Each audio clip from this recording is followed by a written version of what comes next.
Yo, what's going on, guys? Crispy Flakes here. Welcome to Extra Crispy. So for today's video, we got Stephen A. Smith talking about some comments that Kyrie Irving made yesterday, and basically going to try to get him to come on First Take to talk about it, man. So I don't really know the details of the comments. We're going to figure all that stuff out. But what I do know is that I thought it kind of brought up an interesting discussion with how we view really any sort of athlete out there, man. And it's like, I think when it comes down to it, when somebody in the media or a fan insults a player, it's just every single day business. But when a player kind of claps back, have that be, via social media or during the game, it's like, oh my God, like the world's ending and stuff like that. You know what I'm saying, man? Just like, I get professionalism, but there's not really a lot of jobs out there that get like critiqued as much as somebody in the sports world, man. And I just know I know to an extent of it, it's like, there's so many humans. Like, there's a lot of humans, man. So it's like people are going to say things when you're that big of a spotlight. I have no spotlight even near ever even thought in the same galaxy as Kyrie Irving. But, as a YouTuber, every single day I get like hateful comments towards me. Not to the extent that I'm sure Kyrie does. But I don't know, like some days it does get to me. Not as bad anymore. But like, I don't know, I've grown thick skin over the years. But at the same time, too, I try to remember that it's not people attacking like Craig the person, they're attacking like Crispy Flakes, the online persona, right? So, every day I upload maybe half an hour worth of footage and just talk about basketball, and that's what people judge me on, right? So same with Kyrie, it's like we see what he does on the court, that's what he gets judged on for the most part, although some of his stuff that he says off the court too gets a lot of criticism too, but that's once again comes down to being the spotlight. But we're going to check this out here, man, see what it's all about. Stephen A. Smith going to go in on him apparently. Let's get it. The fallout continues from the disappointing ending to the Nets season after getting swept by the Boston Celtics. Kyrie Yeah, no excuse for that. At the center of a lot Not for of the crime, conversation for the He tweeted this yesterday. for the getting swept. When I see my name or my brothers and sisters' names getting spun through the media, I refer to all my research about who they are. Their job is to control public perception, all while profiting off of discussing, discrediting, and disrespecting people's lives for entertainment. He went on to say, I sent shots at the puppet masters, not the puppets. All the puppets do is run around society trying to gain popularity and state opinions. What a life. My name is worth billions to these media corporations. My brothers and sisters who deal with this know exactly. I mean, I will say that, like, using the word like puppets and stuff like that it's not great. But yeah, like, I will say when it comes to like the media world, it is driven by views and clicks, which isn't always a good thing, because it can lead to, stretching the truth and stuff like that. But also, when your team gets swept and the media talks about that and says, hey, you should have played better.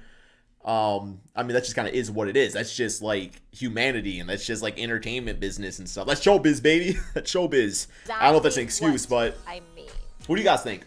All right. Stephen A. and Keyshawn still here with me. Stephen A., your response to those tweets. And there were more by Kyrie. That was just a portion of them. Okay.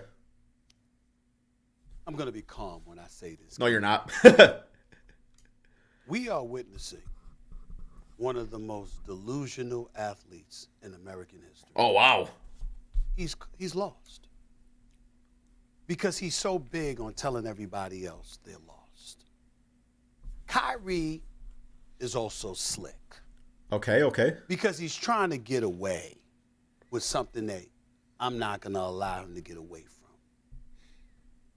You can try to paint this issue, Kyrie, into anything you want. What it comes down to and what everybody's focusing on, you don't want to show up to work. You want to do what you want to do, when you want to do it, how you want to do it, while you got your hand out for somebody else's money. And then when you get called on it, we're the peons. We're the ones who are puppets. So before you excoriate... I mean, really the example we have is that he didn't get the vaccination, right? And at this point, like, I'm not going to go about that because everybody's got their opinions on it. It's been going on for 2 years now. But, I mean, Kyrie, I guess, like, in that moment had the right to his, opinions and stuff, too, on it. And he took on the consequences. Unfortunately, also, so did his team. But I will say, like, outside of that, I mean, outside of, maybe, like, some statements that Kyrie's made in the past that have, just, like, the flat earth stuff, and it's like, everybody can have their opinions, it's fine. I can't really think of any, like, other, like, examples that Stephen A's going by, to be honest, man. Created us. Now you're pitying us. Because what you want to do is highlight the puppet. He always shows up as far as I know. Who you are worth billions to. You're not worth billions, bro. Millions, yes. Billions, no. That's delusional. You gave that up years ago. Kyrie Irving, Keyshawn, as I've said on many occasions, is arguably the most spectacular talent in the NBA. He is got some nice handles. I remember taking the liberty of calling out Isaiah Thomas, my buddy, because he was on NBA TV the night Kyrie Irving dropped 60. And basically the paraphrase like, you see this, Stephen A., what about now, blah, blah, blah, blah, blah. And I said to Isaiah Thomas, what the hell you think I'm talking about? That's what we want to see. You're so spectacular. We want to see you play. Kyrie actually looks down on us because we want to see him play. And we're demanding that you play. You played 20 games your first year in Brooklyn. Okay, I was gonna say, because I remember going to Cleveland. I remember he was at Duke. I believe he did have like he didn't play at all like his freshman year of Duke. He had like injuries and stuff. I think he played like the first few like games or something maybe. You missed, what is it, 62 games or whatever, but I think the season was halted at that time because of the pandemic, okay? But you missed your share of games. You come back the next year, you play 54 games. You come back this year, it's the pandemic. Right. You missed 53 games. Kyrie Irving is one of the greatest professionals at missing work. Right now, the season is over. Yeah, but like once again though, like it's such a like outlier or like anomaly with these past few seasons. And once again, like I said, I'm not saying I'm for or against, Kyrie's choices, right? But what I am saying is that like he has a right to his choice, and that's why he missed games. I don't feel like he was just like missing basketball to miss basketball. You know what I'm saying? Like I feel like he wanted to play, but he was also true to his values. So I don't know. What do you guys think? I don't know, man. Like because I totally get the side where it's like like get the vaccination and play. But I think if that's your only example for saying like why Kyrie like quits and doesn't play or whatnot, then I think that's kind of like leaning a little bit too much on that. Does that make sense? Hopefully I'm coming off like, I'm not trying to like offend nobody or nothing like that. That's the last thing I want to do, but I'm just trying to see both sides of it. He got 6 months off. 6 months off on top of the 53 games that he missed. Okay? And he's getting paid. Well, it was a pandemic, so I don't know if it was really time off. For 1 second, he didn't get his money. He got money now. He got his money when he missed. So here you are. You don't want to work unless you want to do it when you want to do it. You come I don't back like that from statement. The whole mandate, and even though you had spectacular games, there were other games where you were struggling, and literally he went on the record and was talking about he ain't got his legs. That he's a little bit tired. Well, what the hell were you doing with all of that time off? It's beyond the pale to ask that question. And then you go out on a Twitter rant, and you start spewing this stuff.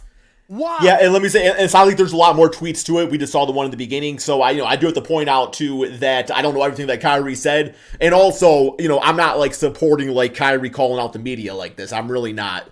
I'm just like what Stephen A. Smith saying right now. I don't necessarily agree with 100%. It seems like he kind of like because the media who gets paid exaggerating, I guess maybe, is asking you about the sport you voluntarily signed up to play. Getting paid an exorbitant amount of dollars to play, half the time you don't show up to work. They point it out. They point out the load that you put on your teammates because of your absence and talk about how that may very well be the reason why you got swept out of the first round. And that is on us. See, when you talk about Keyshawn, a player, and we're talking about, the media's talking about your personal life, I'm down with you, bro. Personal life ain't none of our business. You know me. You know how I roll. Ain't none of my damn business. Yeah. Play. What you do with your personal life is your business. I ain't got nothing to say about that. Okay. Okay?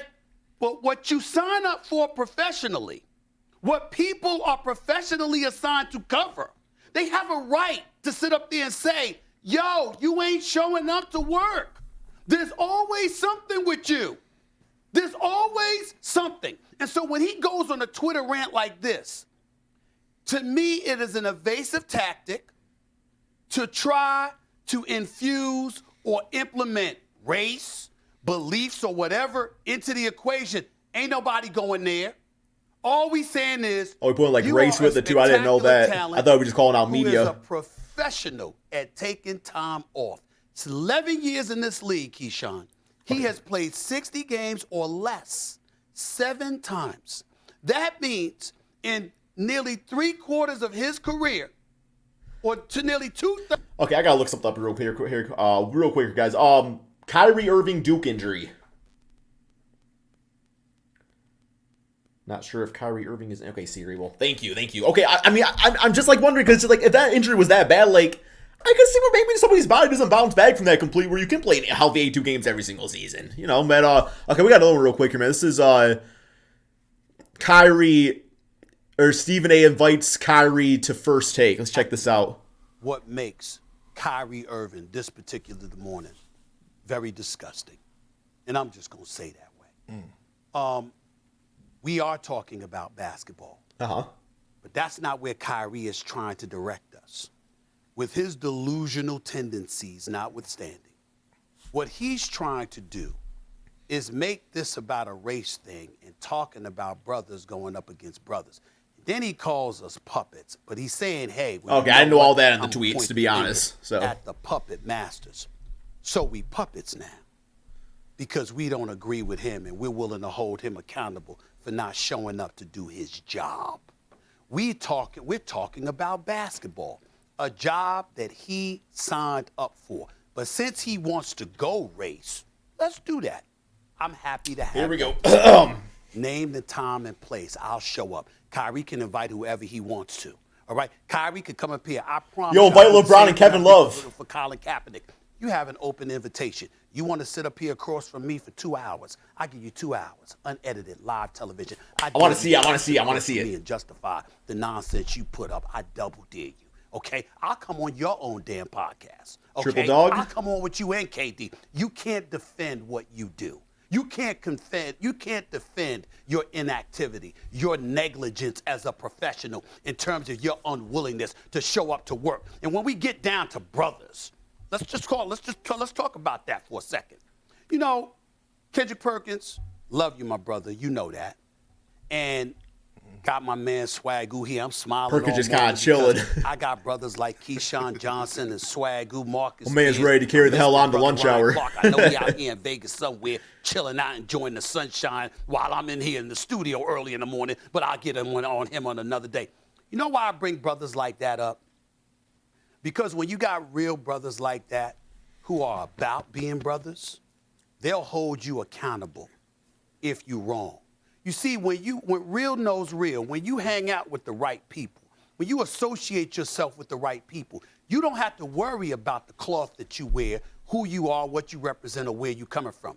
There's been times. Man, that's like a beautiful statement to live by right there. Like straight up, like, I don't know. It's just like, it's important to like keep assessment of like the people in your lives and like what exactly it is that, you know, like how you feel around those people and stuff like that. If they're bringing you up or holding you back and stuff like that, like that's definitely true. Like, times where a guy like Steven Jackson, for all the smoke, has gotten on me and people are sitting up there, oh, Steven Jackson. They don't realize I love that brother because he ain't fake and he ain't phony. I don't agree with him sometimes, but I got love which is for him fair because he comes from a unique place. And if he got something to you say, can love somebody, not agree with everything they say. He ain't going to hide. He ain't going to send some hanger-on. He ain't going to send some representative or anything like that. He's going to do it for us. So is Matt Barnes. That's why everybody should listen to their podcast because they special dudes. We don't have to agree all the damn time, but I know they're real. I know they're authentic, okay? My only issue with Steven Jackson is don't think somebody is telling us to say these things. This is how we feel.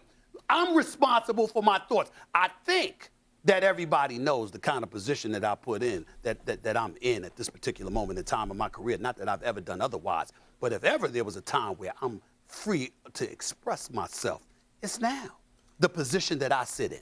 And so my point is, these are my thoughts. This is how I feel. And it's based on Kyrie's resume. It's based on what Kyrie has done.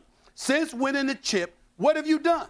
You sat up there. Yeah, that's true. If you really like look at his like resume since leaving the Cleveland Cavaliers and just like, you know, with the injuries and with just like, I'm just like choking the playoffs. Call it like it is. Like, out of Cleveland. I mean, you sat up it's not there great. and threw LeBron James under the bus, then you apologize. You departed from Boston after making a promise to stay and then left, but then you want to cast The man also promised to stay in Cleveland, too. their fan base. You go to Brooklyn and you don't show up to work more than half the time, but you got your hand out for the money.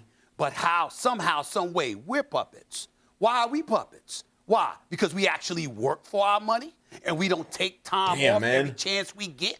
This is who Kyrie is, and this is who he has become. He has not progressed. He has regressed, okay? He's aloof. He's snobbish. He goes about the business of trying to give the impression that he's better and more intellectual and more in tune than other people, and he's willing to throw his own brothers under the bus while talking about brotherhood.